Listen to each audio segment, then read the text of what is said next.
I hate to break it to you, I really do, but you're not finding your soulmate online. I'm sorry.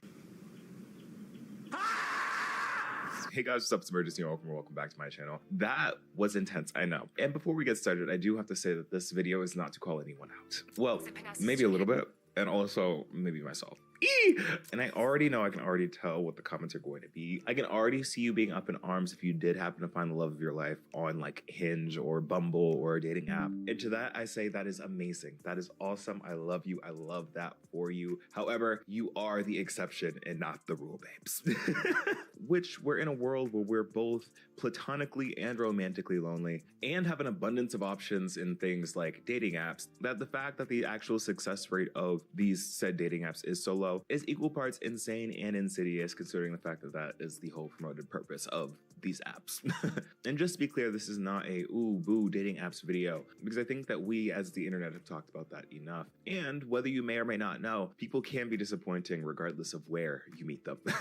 However, based off of internet discourse and just interpersonal conversations, the end result of online dating is swinging predominantly negative. And young people, especially Gen Z, are becoming increasingly disillusioned with dating as a whole, and just generally across the board in terms of sexuality. Somehow, somewhere along the lines of our innovation and our quest for modern technology and future solutions to current problems, dating apps and also just modern social media have become the most prevalent way and easiest accessed way to dating. But I think as internet conversation, as just general conversations have shown, I think we've all come to the conclusion that these apps and social media are not conducive to building actual, tangible, real connections. We're going to be talking about you for a second, and by you, I mean our generation, and how our generational social behaviors have contributed to this as well. And I know for certain I'm also guilty for some of these, so let's actually break some of this down. So while I did just say that this is not a solely dating apps are bad video, we do have to talk about dating apps a little bit to frame this conversation. And I think to get this conversation going, the main problem with dating apps is the fact that, as one TikToker has stated, dating apps in general will have you meeting people that you were never meant to meet. Dating apps will have you meeting people that you were never meant to meet. And I was like, what? It makes so much sense, because I've had the most diabolical relationships from dating apps, and this is my personal opinion, and it hit me because I'm like, you're right. These men were men that I most likely wouldn't have never met in the wild, would have never crossed paths with, that were just plucked out of the internet and put into my life. And if you think about it, that is a crazy way to try to find love. And my therapist also said, because I was talking about dating apps, and she never tells me what to do, but she was kind of like, yeah, I mean, if you think about it, trusting an app to find the love of your life is kind of crazy. And I've been thinking about this a lot when it comes to like my own dating life. And that's one of the main reasons why I don't use dating apps anymore. Because there definitely was an era where I was on the apps and I was on like Hinge or whatever, what have you. And I actually go ahead and meet them and I'm like, we have nothing in common for real. It's like one of those things where like, if we didn't meet on this app, I don't think that we would have ever met up or even interacted in just like an everyday life. Like dating apps will show you people that live in your city, your town, even in your neighborhood who you've like never seen in real life before. And that's where I feel like meeting people in person out in the wild is just peak. It's just so much better, because while yes, there are filters in dating apps that allow you to sort by your interests and to have things in common, you never really know what's real and what's fake, especially given trends like the whole performative man epidemic of men essentially cosplaying the whole man written by a woman trope, drinking matcha, listening to Leve, reading up on the latest feminist literature. I know that trend is just for jokes, but like also it is kind of real with how the state of dating is. And like there's something about meeting someone in person where like at the very least you have that commonality of like, okay, you both like going to this very specific coffee shop, especially if you're both regulars. So you have the same taste in coffee and you can build off of that and go from there. Because those commonalities through interests or at least like social sphere links are important, no matter how small they may be. Like whether or not it's y'all going to the same cafe, or y'all both having a mutual friend that threw a party and you're meeting at a party. Ooh, that just sounds so right. I love that. Sorry. Or you both happen to care about community and meet from volunteering together at some food distribution. There's just like that base level of like, okay, we go to the same spaces, we care about the same things. And I just think that speaks more to the possibility of compatibility and of connection. Because again, I keep saying this, but at the base level, it shows at the very least overlapping interests and at best like similar core values, which is arguably one of the most important parts of connection and of relationships and finding your soulmates. And this is not to say that meeting in person is the only option, nor is it to say that like the people that you meet in person won't and can't be the reincarnation of Satan themselves. Because shocker, not everyone has great intentions and or is meant to be in your life. Like, where did my spiritual psychosis girlies? But like, the demons could be everywhere. But there's just something so like, I genuinely would have never met you under any other circumstance outside of the lens of like a dating app, and specifically with romantic intentions. That very well can be what enables some of the behaviors that we've been seeing that aren't really the best of us, because it perpetuates the whole lack of liability. Like, it kind of gives and possibly contributes to the whole I don't owe anyone anything agenda that we've been seeing so much. And this is before we even get into the nefarious paywalls of it all. And also, to address the elephant in the room, I did change. But like, not to hop in the technology ruled by people in power is evil bag of it all. But in this case, it just seems to be true. Algorithms read your preferences and match your compatibility just to pluck those people up and place them in Rosedale.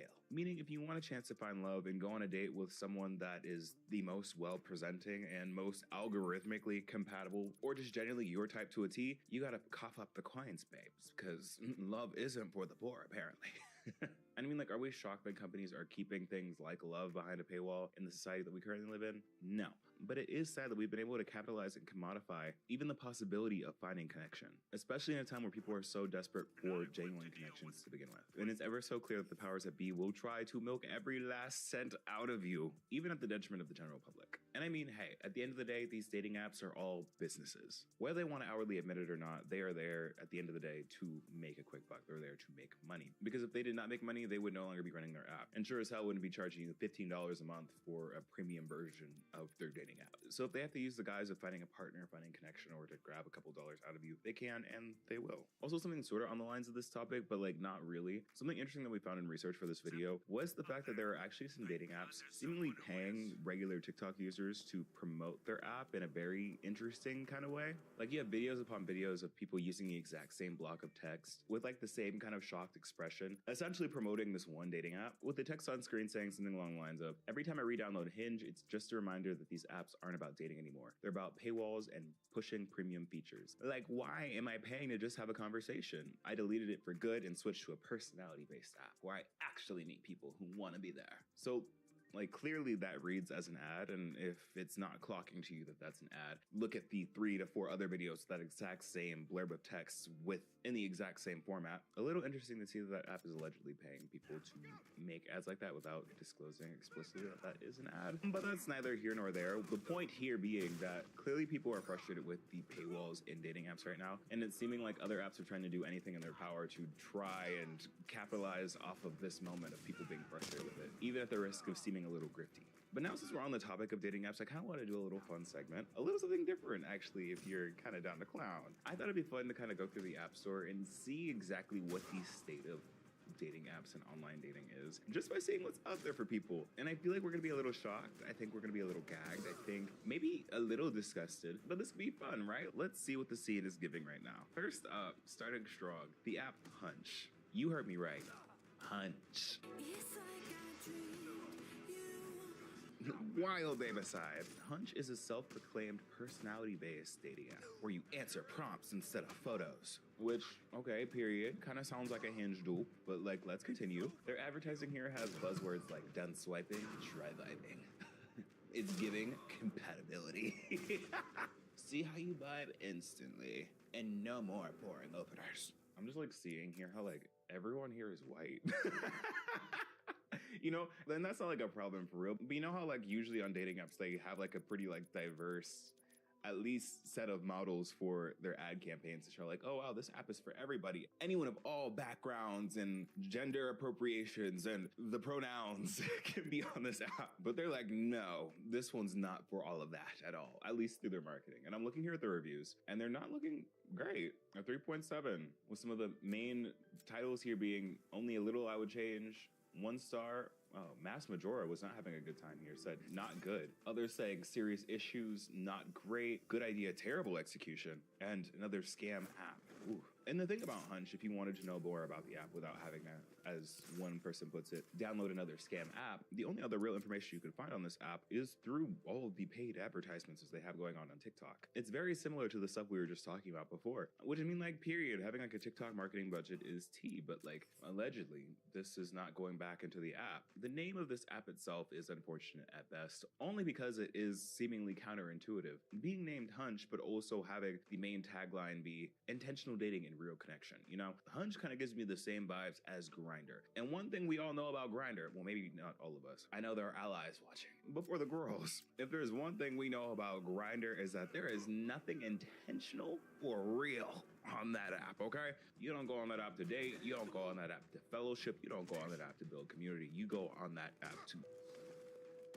do all that nasty stuff. So really seeing the app's name like this makes you inquire, is this intentional? Did they purposely name this app something subversive, something akin to a double entendre to get the clicks? Because when you first read the name Hunch, you think it is a hookup app, but then you read further and you're like, oh wait, the advertising is really targeting people who are trying to get out of situationships and get into something real. And apparently, polite. And of course, to cap off this app review, how could we possibly forget the weekly or monthly subscriber fees? Right now, they're sitting around $9.99 a week or $29.99 a month. Ooh, a steal. That we just love spending more a month on dating apps than we do streaming services, because clearly that's what we all need. For fairness sake, I do want to say that there is a limited free version, but according to comments under the app, you only get a few actual swipes before you're prompted to the paid version. Okay, Hunch. Sound off in the comments if you're a fan of Hunch. Then we have another app that's more intentionally spicy called Down. Ooh. And the app logo here really tells you what vibe the app is going for. And I'm really just kind of gagging over these screenshots like the person saying, shh, it's a secret. You already know where this is going when they use the term open-minded. Because what do you mean over 16 million open-minded people? Open-minded to what? What exactly is there to be open-minded about? Whenever I hear open-minded, I think of that one TikTok of like that Hyundai boy. I put my number, so call me if you're open-minded. This app essentially presents you with two options. Either get down or get dates. And yes, that is the terminology they use, get dates. Okay. I think we all should aspire to either get down or get date. Like, hey mamas, you trying to get date or what? Like, what's good, mamas? Like, why'd I turn into a stud? Like, what? I think what's really funny about this app is the fact that like their description makes it seem like you can kind of get the best of both worlds. That you can be serious and locked in or just like down and flirty. But like the name of the app, it's Down. Like if you wanted to be serious, you'd go somewhere else, you know? Like I don't know why these apps are so afraid to say that they just want to be the straight grinder. Because again, I know a lot of straight friends that say that they want that. And clearly there's a market for it, but like just don't pretend to be something you're not, you know? Like again, I hate to keep going back to it, but like if you're saying that 16 million people on your app are open-minded, the mind is not the only thing open on that app, okay? But let's move on. Next, we have HUD. And this, okay, I'm seeing a trend here in the apps on the App Store right now. Maybe I'm starting to understand the issue a little bit more. So looking at their App Store ads, as well as what I'm seeing on their website, this is clearly the next Christian mingle. I'm seeing something very holy about these fuzzy handcuffs on screen. The eggplant in the ring here is really just giving me like the commitment to the vegetation of Christ. But hey, on their website, they do have queer people. So period, this is our first inclusive hookup app. I mean, Christian mingle app that we've seen so far, so I'm loving this. But looking more at this app, I have more questions. Like, why is it trying to be a blog? And like also like a therapy speak blog at the same time as being a hookup app? Like they're reposting articles from psychologists and academics that have to do with the self and like intimacy. And like, who's reading all that? Like, period, good for you for sharing resources, but like, who is reading all this? I'm sorry. Is anyone out there on HUD? Like, what and who is this app for? Like, this is truly the exemplification of thought daughter and thought daughter, you know? It's truly the best of both worlds. I'm kind of gagging at this. I kind of love this. Then we have an app that's a little more interesting, also a little bit more relevant, I'd say. And this is the Riz app.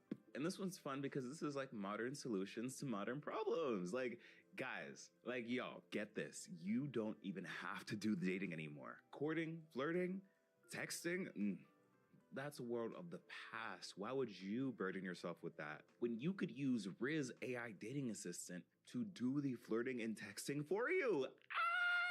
Like, we're actually losing recipes and it's getting spooky. And the fact that I think Riz is like the most popular app out of these is telling me a lot and has me looking at a lot of y'all a little sideways, a little crazy, if I am being honest. Because what do you mean you're uploading pictures of your text message threads or also screenshots of like your dating profile and their dating profile to get Riz AI to come up with conversation topics, text messages, and all of that for you? We've already seen enough of people falling in love with AI. Like, we already got that one lady from TikTok suffering from AI-induced psychosis where she fell in love with her AI. Like, what? We don't need to go further in this. Like, dating apps are already so low effort on the dating spectrum. And like, the only work that you have to do in the early stages of dating is to text someone back. What do you mean you can't even do that? This is so incredibly short-sighted because at the end of the day, if this all goes well, right? Like, the Riz app works, you get your partner falls in love with you. Are you going to be using AI for the rest of your relationship to text each other, to communicate with each other? Because AI is not you, you know? Your potential partner is falling in love with the AI version of you, not you. So when it comes time in person and you're actually talking and your sense of humor isn't the same as whatever your Riz AI dating assistant is giving you, like, what now? And I'm sorry, getting back to the app, the description for what this app is actually incredibly unserious. You need to hear this. With Riz, you can upload screenshots of your conversations with your matches and even your match's bio and receive instant, witty replies tailored to your unique situation. But get this, Riz isn't just a tool for online dating, it's also great for conversations with friends or family. Okay, that's interesting. So it's just like a general GPT response thing to tell you how to talk to anybody. Little spooky if you're using it for all forms of communication, but okay, work. It's also clear that this is tailored more so towards younger people because a lot of the language and a lot of the issues and pain points that this app is trying to fix are those that are very common with younger people, specifically like teenagers, kids, and early young adults. So it's a little spooky, especially for like the younger people, if like they're just used to using the Riz app for all responses growing up, what that's going to do later on in life. But you know, that's neither here nor there as something that is both here and there. I just can't get over the fact that they actually have a line in there that says, the more you use Riz, the better your Riz responses gets. Like, this one isn't explicitly a dating app, but like, it does need to be hung up in the same way that dating apps do.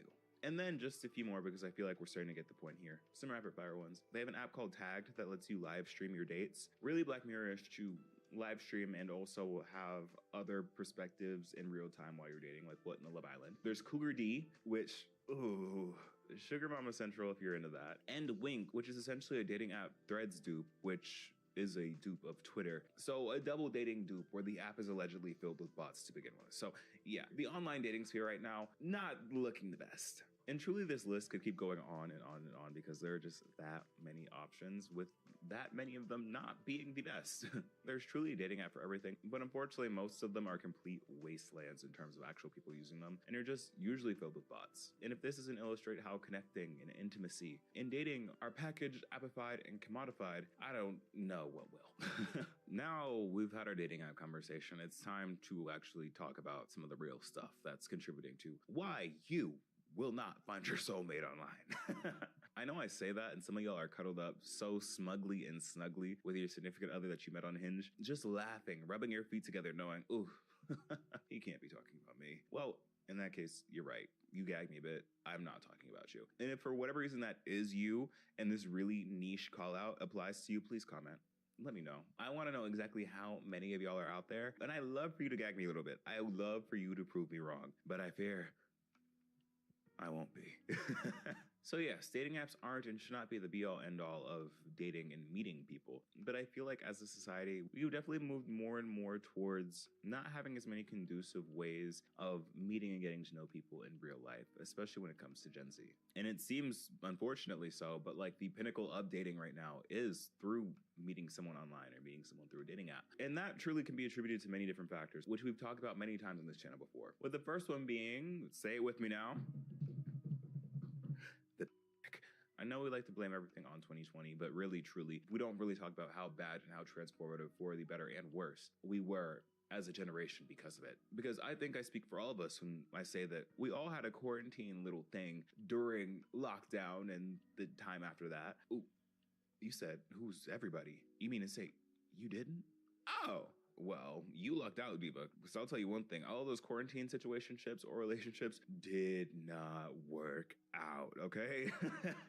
During many of our formative years, we were kind of forced into having these long distance, or at least virtually distant relationships with people, or we really didn't get the chance to court in real life, didn't get the chance to date in real life, because those spaces where we would do that weren't open and available to us. And instead, we turned to tools that were already in existence to help us with that sort of thing, with that being dating apps and social media. Unfortunately, it seemed that a lot of that has stuck even after the world has opened up. And I think a reason behind that has to do with number 2, again, a common topic on this channel, the loss of the third spaces. When people talk about like we've lost third spaces, we've lost community-centered dating. I think losing that has devastated dating for our generation. Like if we were living in 1989 and I said, Okay, oh my Taylor God, Swift.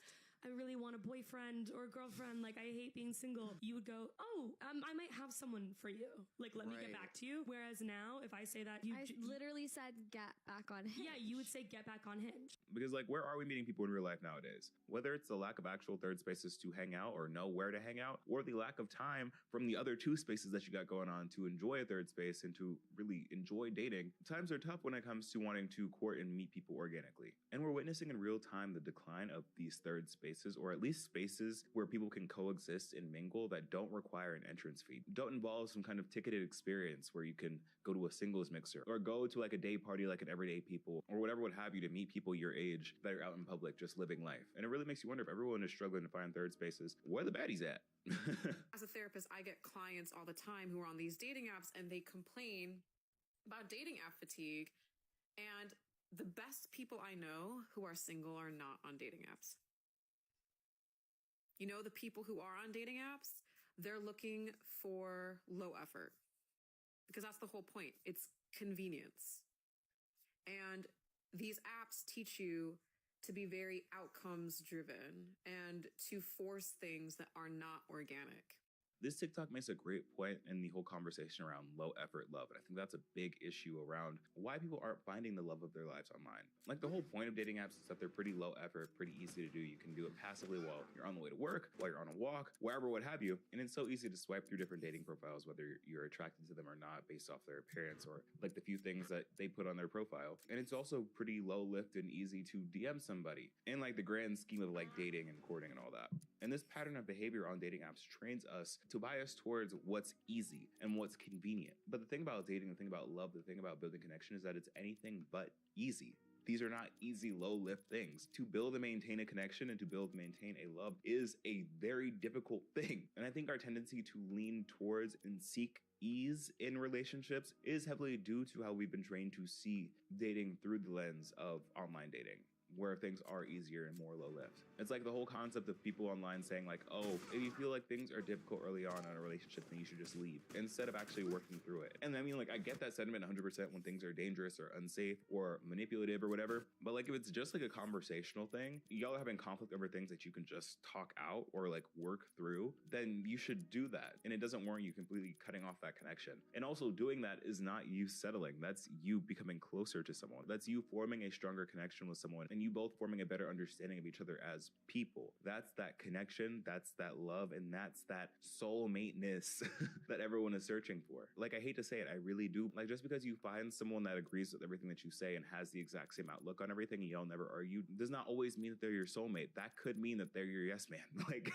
sometimes strong and meaningful connection does come from conflict and does come from things not being easy. And I think in times like these where we're already struggling to build things like community and making friends, I'm unsure whether or not a romantic connection is where people should be leaping to first. Like, people are yearning to be loved, people are yearning to find their soulmate, and I completely get that because that is a amazing feeling and something that I feel like everyone should experience. But like, you should experience community and friendship first, in my opinion. Because and this might be a hot take, I don't know. I don't think you can be a good partner unless you know how to be a good friend first. Because at the foundation of every relationship, every romantic relationship can and should be a friendship. And if you don't know how to be a good friend, how the hell are you gonna be a good partner? Like, yeah, sure, you can put it down. Y'all can get nasty, but like, what happens after that? What happens if the talk isn't cheap and it is what it is? Like, what happens after y'all towel off and the room stink? How are y'all gonna decide who cleans it up and how?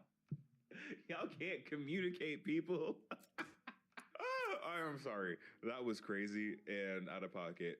but it was not a lie. It was very real. I'm sorry. There's also like the whole conversation around like unlimited options and how we all see people as options all the time. And because of the hyper visibility that we have into people's lives and the apparent access that we have to so many people allows us to think that we can treat people more disposably and like there will always be more fish in the sea when like that isn't always necessarily true. I saw someone commented somewhere something about like the grass is only greener where you water it, something like that. Essentially meaning that like the grass is never truly greener on the other side. It's greener where you are putting time and effort to taking care of the grass to make it greener, which is an analogy for relationships and dating and all that. Whoever commented that, you ate that, you were tea. I think they quoted like J. Cole or something. I am so sorry. But like that's real. In the world of online dating, it's increasingly easy to access the idea of people, easy to ghost people, easy to meet people that we are never meant to cross paths with, easy to catfish, lie, and to grift. And it just sucks that this is the space that we have to do that. Like, I think this TikTok comment perfectly emphasizes the intersection in the environment of dating apps and our social behaviors because, like, the lack of factors like accountability and care for one another just have people jumping from conversation to conversation without having people invest too much into each other. And this kind of brings me to this concept of online dating that we have where we kind of feign closeness through texting. The concept of, like, wanting to be known without having to build any form of true connection. And that's, like, one of my main gripes about, like, modern dating is that, like, people say that they want love, they want connection, but really when you look at actions versus words, what they really want is a texting buddy. Someone to text with every day, someone to flirt with, pass the time with, but like never actually meet up with in person. Because you ever had an experience where you matched with someone or you met someone and you all were texting pretty consistently, but the second you want to set up a date to meet up in person, it's crickets. They never want to respond. Suddenly they do not know you exist. Yeah, I call those time leeches. Time leeches. They do nothing but your time and energy and give you nothing in return. No connection, no developing of your bond, just words and yap. Again, it's this feigned or faked closeness that you have from like this parasocial relationship you build through texting that never actually gets to become a real connection because they're not actually looking for that. They just want someone to fill the space with and aren't actually emotionally available enough or really into you and themselves that much to want to build a real connection. Like, why would you go on a dating app and not actually want to date? Like, if you really wanted to go on an app just to fool around, go on Hunch, go on HUD, go on any of the apps we mentioned today because those are much better spaces for you if you are not trying to be serious. And this might be like internet lore or just like a fan theory from like my POV, but it kind of seems like millennials have a not much easier time, but like better luck on dating apps and with online dating than Gen Z does. And if you are a millennial watching and you do date online, like let me know, has that worked out for you in the past? Does it work out for you now? Or do you kind of see some of these issues? Because I kind of want to see what this divide is. Kind of speaking to this generational split, I think one reason behind why we see Gen Z have such a harder time finding success online dating is because of what I like to call the Gen Z urge to find a soulmate and to be loved deeply without really wanting to do anything on our parts to obtain and maintain that. No shade. It's the concept of like wanting to receive without giving. It's why we see the loneliness epidemic going on right now. People want the village without being a villager. People want the community without being a community member. People want the love and connection without providing the love, emotional intelligence, communication, and consistency required to have that love and to have that soulmate. Like, I think it's so natural and so valid for us to want to feel loved and want people to see us for who we are, flaws and all, and to still love us, even if we haven't reached that point for ourselves yet. But again, we see rhetoric about that all the time, but we rarely see this rhetoric from people wanting to give that to someone else. Like, I see so many TikToks romanticizing, like, I just want someone to love me the way I want to be loved and love me unconditionally, but I never see someone talk about, oh, I want to love someone through their flaws and all. I want to love them the way they want to be. Like, it's never on the reverse, it's always receiving and not necessarily giving. And I think, honestly, this just came to mind. And I think a disconnect that comes from that kind of plays into the whole like Gen Z is super punitive of it all. Where like, do we even know how to love someone through their flaws and all when we as a generation are so quick to be so carceral with the way that we look at people? We don't want to see people through their flaws because we hold their flaws against them actively and use those as reasons not to connect with them, not to want to move forward with them, and to kind of exile them from our lives and the lives of others. And again, never talking about things that are dangerous or super problematic. I am talking about like behaviors that you personally don't like, behaviors that you get icked out by, and not wanting to tolerate it, not really be vulnerable, empathetic with the person at the time. Like, how are you going to say that you want someone to love you flaws and all when you run at the first flaw that you see in others? Sorry to clock, but like, it needs to be said. And again, I'm not saying this to be like holier than thou, being like above any of this, because girl, this is a self-insert. I'm talking about me too. There's a reason there is no ring on this finger, okay? Then we have the whole like lover boy, lover girl of it all. And this one really is a self-insert. Where like you have people online coming on saying like, oh, I'm a lover boy or I'm a lover girl, but like always end up chasing someone emotionally unavailable. And we really do have to take some accountability in this. Because if you find yourself constantly chasing after situationship after situationship after situationship, and the theme here is that like it's not working because the person is emotionally unavailable, the person is just distant, or like you feeling like you want more and more and more and want that validation. Like, are you really a lover or are you too emotionally unavailable? And kind of love putting yourself in that chase or in that turmoil, knowing that you're not going to get what you want or what you say you want. Right. Now let's talk about limerence. I love talking about limerence because limerence be running me down, okay? Sorry, that was aggressive, but I meant that. Oh, he's so kind and funny and nice and sweet. You're kind and funny and nice and sweet. Who is he? You don't even know him. Do you ever find yourself crushing on someone, but not just crushing on someone, obsessively crushing on someone to the point where you have intrusive thoughts about them and it gets really intense and you don't know how to control it? Well, I'm going to teach you about limerence. What's the difference between love and limerence? The reality is that with limerence, it is obsessive and it is often not reciprocal, whereas love is patient and it is often accepting and reciprocal. Someone online said a crush is just a lack of information, and that really shifted something in me metaphysically, because limerence is the obsessive feeling that you get on a crush where you just can't stop thinking about them, and maybe you already start planning future travel with them, future plans with them, despite y'all only having one conversation or a few conversations at that. Like, it's like the whole delusion, the yearning of it all that we tend to fall for when we're just starting to meet someone. Well, actually, sorry, I used the wrong word, because that's one of the main things here. People confuse yearning with like limerence all the time. Y'all aren't real yearners for real. Like, when you yearn, you actually have something to go off of. Limerence is just your headcanon. You're just making stuff up. Like, when you're yearning for someone, there is a potential that they know you are yearning for them and they might be yearning for you back. Limerence, they might not even know you exist. They might not be able to tell you from a can of paint, and I am so sorry. But let's talk about soulmates, because that's what this video is about. It's not crazy to understand why we might want a romantic partner and feel like we might need one. This is the messaging that we've received since a very young age. Like, the majority of our media as youth all revolved around like finding the one, finding your soulmate, finding your prince charming, your princess, your whatever, your other half, love at any cost. And like, we see the result of that, because I think in modern times we see people putting romantic relationships on a pedestal above any other form of connection, over friendships, over family, over whatever. But I think at a time like now where we are experiencing such loneliness, that like we should care more about our friends and understanding that like not all soulmates need to be romantic relationships.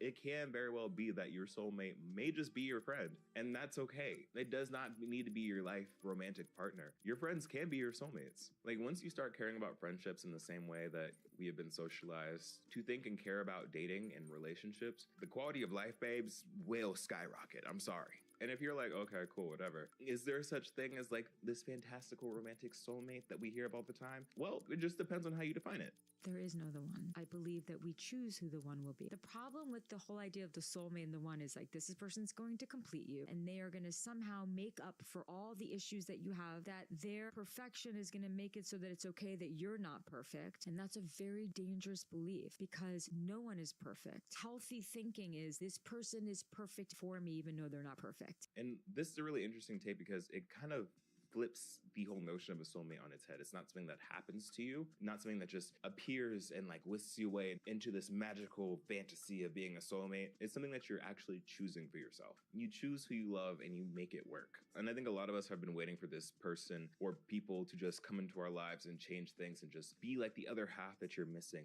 That makes life make more sense, when in reality, life is more of an active process and you've got to put in the work to actually get that. And like, in terms of having a soulmate or a twin flame, in the stereotypical way that media has presented it, can and has been pretty dangerous rhetoric. It leaves the door open for abusive, manipulative, or toxic behavior. It allows for excuses like, sorry I cheated, babe. I know I hurt you, but I love you. Like, pack it up. That man is not your soulmate. He is your soul crusher. I think a great piece on this comes from the book All About Love by Bell Hooks, which I think is a staple. But in it, she's adamant about defining love, because in our society, we've let it have individual and personal and magical and mystical meanings, which make it easy to not be on the same page of what love is, and allows for things that are dangerous and are not love to be considered to be love under the vague definition. She argues that we should have a singular definition of what love is and isn't, and to see it as a verb, an action that we choose to do daily, instead of something that just happens to us. And last thing I want to talk about before we wrap up this video is the loss of the act of flirting. Like, we want to talk about why things are the way they are and why you're not finding your soulmate online is because, girl, we don't know how to flirt. We have the Riz app. It's a recipe that we've almost fully forgot how to do. And no, I promise you, you are a baddie. You are gorgeous. You are everything in that bag of chips, sweetie. But like, having pretty privilege, being pretty does not give you an excuse to not know how to flirt. I am sorry.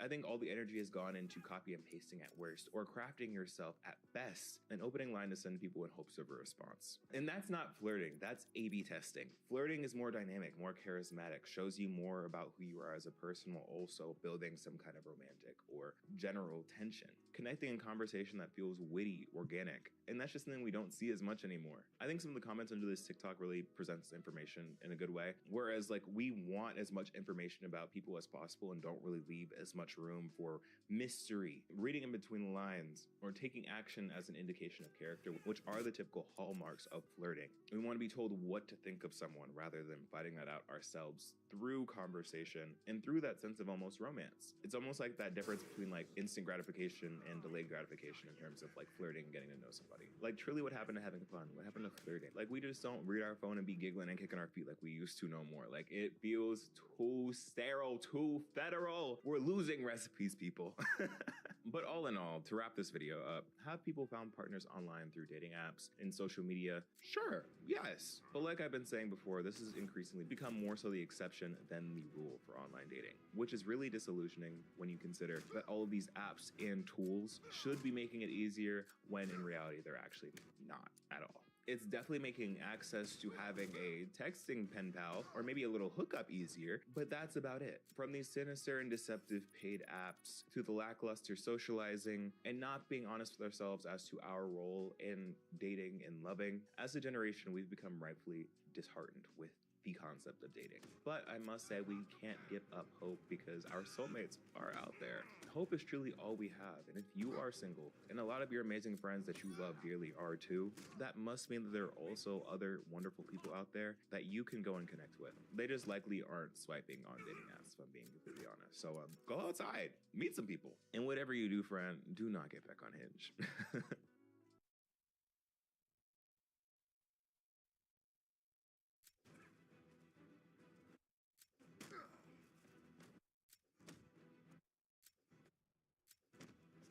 Dates.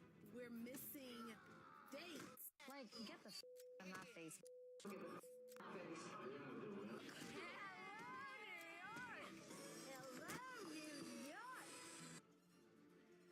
Love Island is doing a lot of things for a lot of people. For some, it's entertaining. For others, it is frustrating. And for the majority of us, whether we know it consciously or not, this season of Love Island is a mirror to the current Gen Z dating landscape, and also friendship landscape. And it's time we talk about it. Hey guys, what's up? It's Emergency and welcome back to my channel. Today we are back, and today we're talking about Love Island, and more so, dating.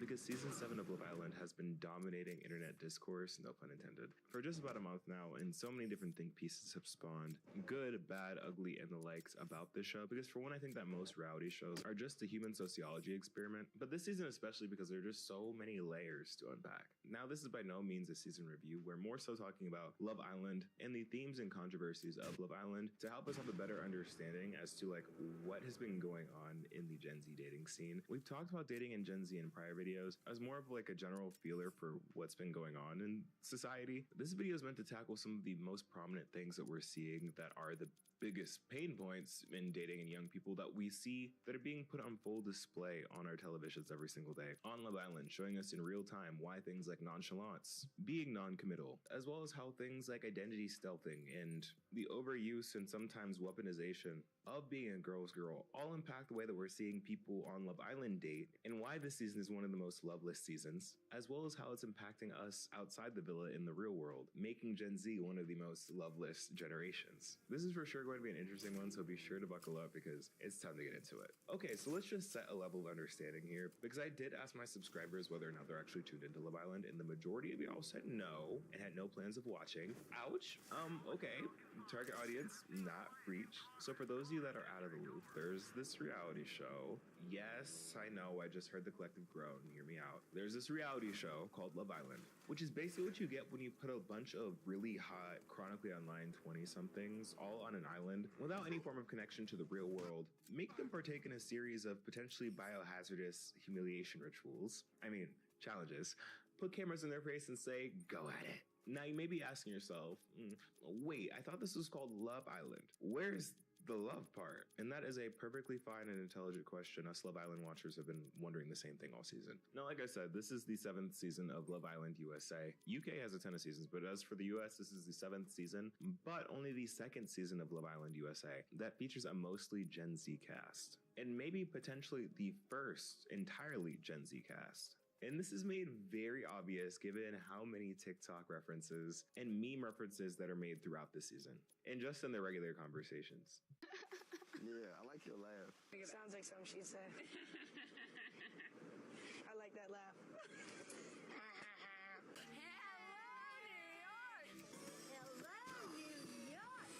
This season's original cast ages range from around 21 to 27, but now with some of the more recent bombshells, it's up to around like 29. But again, majority Gen Z. And to not be like generationally specific, but like to everyone's surprise, 18 to 24-year-olders right now are kind of considered Gen Z 2.0, but I'm sure like no 24-year-old actually knows this and is aware of this. But to each their own, the articles don't write themselves. We've actually talked about this divide in Gen Z in a previous video. You should have to go check that out. And from that video, we learned that there are two Gen Zs, at least politically. Gen Z 2.0 is largely defined as people that experienced the pandemic during high school. And for reasons that we've dug into before, this group of people tends to lean a little bit more conservative and is more so right-leaning and aspiring for the traditional life than the older half of Gen Z. And this isn't to say that the younger Islanders are conservative. I don't know that. But it's interesting to see what they value and what the ideology and language of that is. Like for people like Ace and Bella, who were some of the younger Islanders this season, they both talked around the concept of being high value, whether that be a high value woman or a high value man, which as we often know is terminology used in red pill content, whether that be for men or women. There's also a lot of talk this season about the traditional life, whether that be like the traditional wife or husband, coming from all parties, which is crazy because how are y'all talking about wife and husband when y'all can barely find a strong connection? Let's talk about that. Like Ace, one of the more prominent people on this season, has had that conversation with at least 2 people already. I'm already thinking of Iris and Coco just off the dome, talking about how they agree that they're not just dating to date, they are in fact dating to marry, which is something that a lot of people tend to say. I'm not here to say that just because you out here trying to date to marry don't mean that you're like on some kind of pipeline. No, it's just the fact that they are on the younger side, and based on what they've said in the show, they have not had a lot of dating experience, or at least serious dating experience. So it just feels a little wild to put that pressure on whoever they're planning on dating, being like, yeah, I know I met you 5 days ago in the villa, but I'm looking for this to be endgame. But this whole conversation leads into something we're going to get into later in the video. When it comes to men, both in real life and on the show, claiming to want the traditional nuclear family, but not being traditional themselves or acting any way of the sort. And I think that this is really interesting, just because I feel like with older Gen Z and millennials, there are a lot of other ideas around like family dynamics that aren't necessarily as traditional. And of course, I have another video talking about that. And obviously, when I say these things, I'm not speaking like monolithically, because most things are a case-by-case basis. But it seems, at least anecdotally, a lot of older Gen Z and millennials are beginning to see new forms of family and community. Whereas it's seeming that for the younger half of Gen Z, things are trending towards wanting more traditional structures. I've been thinking a lot about the red pill language that's been used on this season of Love Island. I've made a couple videos about how Bella, rest in peace, in particular, has been one to use it, calling herself a high-value woman, which is pulled straight from the manosphere hierarchy that says high-value people are superior to low-value people because they have traits that make them so, like being hot, having a good job, better their morals. Taking a little step away from the Gen Z dating correlation with Love Island, and more so just around like how Gen Z as a culture has been changing not only reality TV, but more specifically this season of Love Island. And it's something that people have been talking about a lot online as a factor that's been ruining this season of Love Island is the hyper awareness that they're being filmed. As a generation, we've grown up in front of the camera and on social media, and it's very much so apparent in this cast. Like, the Islanders seem hyper aware, even more so this season than in previous ones, that they're being watched and they either play into it or reference it.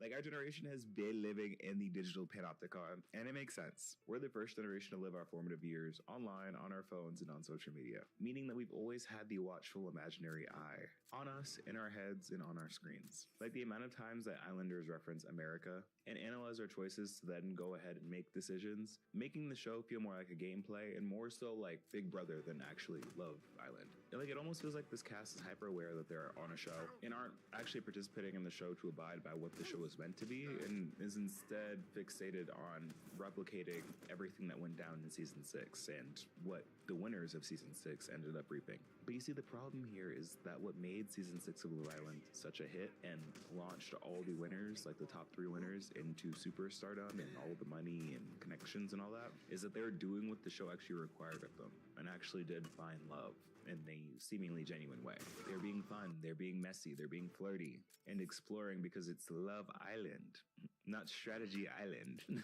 Like, this season feels like the Islanders are intentionally trying to create moments and emulate what they think the public wants to see, with a specific outcome in mind. Now let's get back into the dating, because that's what we came here for. And one of the main things that I've seen be a major hindrance in a lot of the cast's actual pairings and finding love, as well as one of the main hindrances in real life and Gen Z dating, is the general non-committal nature of the cast and Gen Z. If you've been a Love Island historian, you'd know that no other season has been this non-committal. Like, yes, there's a thing called Casa Amor, where the original pairings of people on Love Island go off and are tempted to pair up with a whole different set of bombshells, all living in what's called Casa Amor around halfway through the season. But usually that's done to test the strength of the original connections that the Islanders had, to see whether or not they're down to actually fully commit, or whether or not they're just playing around and looking for something better. But what we saw with Casa Amor this season is that it felt more like a lifeline for the Islanders currently on the villa, because no one was committing to each other. At that point, there had not been really any strong couples where both parties are choosing to commit to each other, and it felt like everyone was kind of banking on Casa Amor to bring in some fresh meat to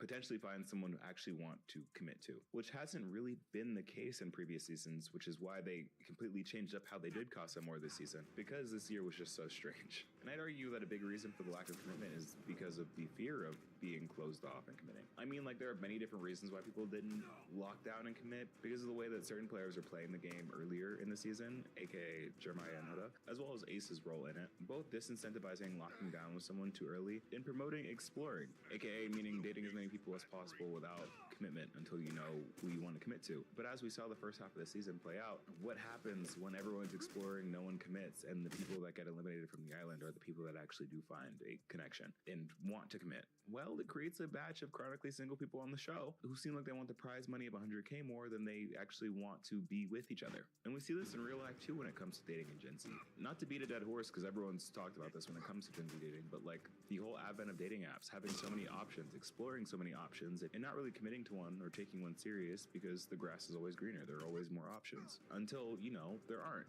But let's go a little bit deeper and talk more specifically about, like, what are dating trends that we've seen happen in real life that are playing out in the show. And one of those being, and the title of this section is a question: why are the men so conservative and nonchalant? Is this very weird, emotionally stunted season of Love Island due to the intimacy crisis and people retreating from dating? As the little internet researchers we are, we of course found reposts, old tweets, old stories, the likes, the followings of not just all the men, but also all the ladies on the show. And on the male side, why does it seem like all the men have been at some point red-pilled or are on some level repeating conservative ideology?